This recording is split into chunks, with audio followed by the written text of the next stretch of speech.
در قصر فرهنگ مرکزی ناحیه جبار رسولوف ساکنان کسب و کار گوناگون جمع آمده 32مین سالگرد تأسیسیابی قواهای مسلحه جمهوری تاجیکستان را با افتخار تجلیل نمودند. رئیس ناحیه جبار رسولوف قید نمود که قواهای مسلح یکی از رکنهای مهمترین استقلالیت دولتی، سپری با اعتماد کشور، آبرو و نفوذ دولت، حمایتگر زندگی آسایشته مردم و امنیت و ثبات جامعه به شمار می رود. تاکید گردید که حفظ وطن، حمایت منفعت‌های دولت، تحکیم استقلالیت و اقتدار مدافعی آن وظیفه مقدس هر یک شهروند می باشد که در ماده 43 کنستیتوسیون جمهوری تاجیکستان درج شده است. ارتش ملی ما امروز دارای متخصصان کار آزموده و صاحب دانش و ملکه بلند کسبی بوده با همه گونه اسلحه، تکنیک و تجهیزات معاصر تامین می باشند.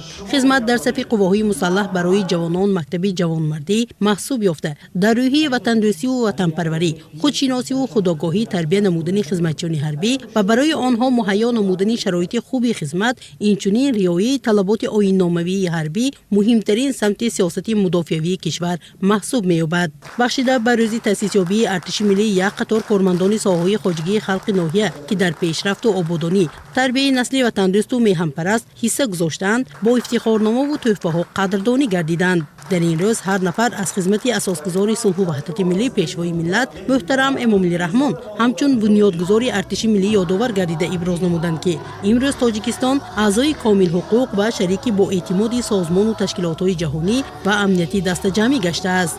پیرو برنای ناحیه جبار رسولوف در سیمای خدمتچیان حربی قواهای مسلح فرزندان با ننگ و ناموس و دلیر و شجاعی خود را می‌بینند که به سوگند حربی و وطن خود همیشه وفادار هستند، زیرا آنها سپری با اعتماد وطن، اساس پایدیوار ساختار نظامی و جزء مهمترین دولتداری ملی میباشند. خدمت کردن به وطن شرف بزرگ و وظیفه مقدس هر یک جوان با ننگ و ناموس میباشد، زیرا مادران و خواهران باور و خاطری جمع داشته تحت محافظت آنها حیات آسایشته دارند.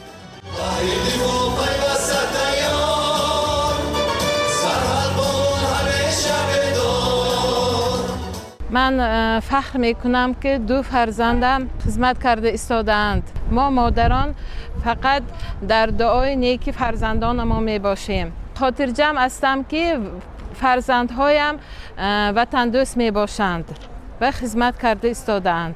خاطر جمعی و شادمانی آنها تحت سرود و ترانه‌های وطن دوستانه و رقص‌های دلفریب دختران طنین انداز گردید و هر نفر اشتراکچی چاره‌بینی ایدانه بخشیده بر روز تأسیسیابی قواهای مسلح در ناحیه جبار رسولوف شکرگزاری از سروری عاقل و دانا، استقلال و آزادی و صلح و ثبات پابرجای کشور نمودند.